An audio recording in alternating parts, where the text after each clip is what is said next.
ముఖ్యమంత్రి గారి నిన్నటి మాటలు చూడండి. ఆయనలో అసహనం కొట్టొచ్చినట్టు కనిపిస్తుంది.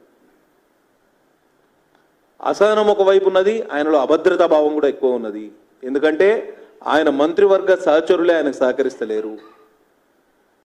అంటే కాదు, నేను కాన్ఫిడెంట్ ఉంటే నేను ఎదుటి వాళ్ళని దూషించాల్సిన అవసరం లేదు. నా కాన్ఫిడెన్స్ లెవెల్ తగ్గితేనే ఎదుటి వాళ్ళ మీద ఎదురుదాడి చేస్తాను. ముఖ్యమంత్రి గారికి అదే బాధ ఉంది.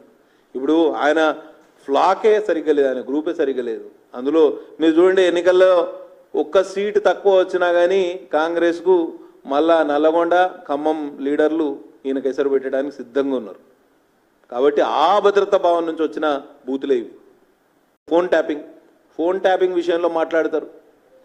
ఫోన్ ట్యాపింగ్లో ఒకరిద్దరు అధికారులను బూచిగా చూపించే ప్రయత్నం చేస్తున్నారు. నేనంట సరే, ఒక ప్యారలల్ మాఫియా నడిచింది పోలీస్ డిపార్ట్మెంట్లో అంటారు.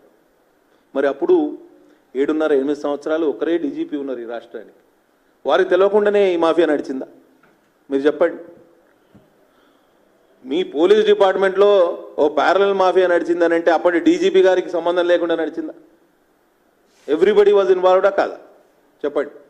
వితౌట్ డీజీపీస్ నోటీస్ ఈ రాధాకిషన్ గారు కానివ్వండి, ప్రభాకర్ రావు గారు కానివ్వండి, ప్రణీత్ కానివ్వండి, వీళ్ళొక hardware system software system develop చేసి ఫోన్ ట్యాపింగ్ చేసిందంటే నమ్మశక్యంగా ఉంటుందా? Everybody in that government was hand in glove. కాబట్టి అందరి మీద విచారణ జరపాలంటే ఒక స్వతంత్ర ప్రతిపత్తి గల సంస్థ కావాలి. మీరు సిబిఐకి అప్పగించండి. సిబిఐ వారు మొత్తం దీన్ని ఫోన్ ట్యాపింగ్ మీద సమగ్ర విచారణ చేస్తారు. అన్నిటి మీద మీకు ఇష్టమైన వాళ్ళను దొరలుగా చూపించే ప్రయత్నం, మీకు ఇష్టం కాని వాళ్ళను దొంగలుగా చూపించే ప్రయత్నం చేస్తున్నారు. ఈ విధానాన్ని అందరూ ఖండించాల్సిన అవసరం ఉన్నది. కాబట్టి ఎవరెవరు ఉన్నారో వాళ్ళందరి పేర్లు బయటికి రావాలంటే ఒక స్వతంత్ర వ్యవస్థతోటి విచారణ జరిపించాలని భారతీయ జనతా పార్టీ తరఫున డిమాండ్ చేస్తున్నాం. Hit TV presents like, share, comment. TV వాళ్ళకు కూడా నేను ఒక సర్ప్రైజ్ ఇద్దాం అనుకుంటున్నాను. మీరు మాత్రమే జెస్సీ ఎందుకు అయ్యారు? ఇలాంటి అమ్మాయిలకి పిలవడానికి బాగుంటుంది. చందు సాయికి like you and have a జనాలకి ఒక పేరు నచ్చిందంటే దీనికి ఒక ప్రాసెస్ ఉంటుంది. ఎందుకు ప్రాసెస్? డైరెక్ట్‌గా వెళ్ళిపోదాం. ఏదైనా ఒకటి మర్చిపోయినావా నువ్వు? మర్చిపోయినా మేడం. ఏం మర్చిపోయావు? నా గుండె.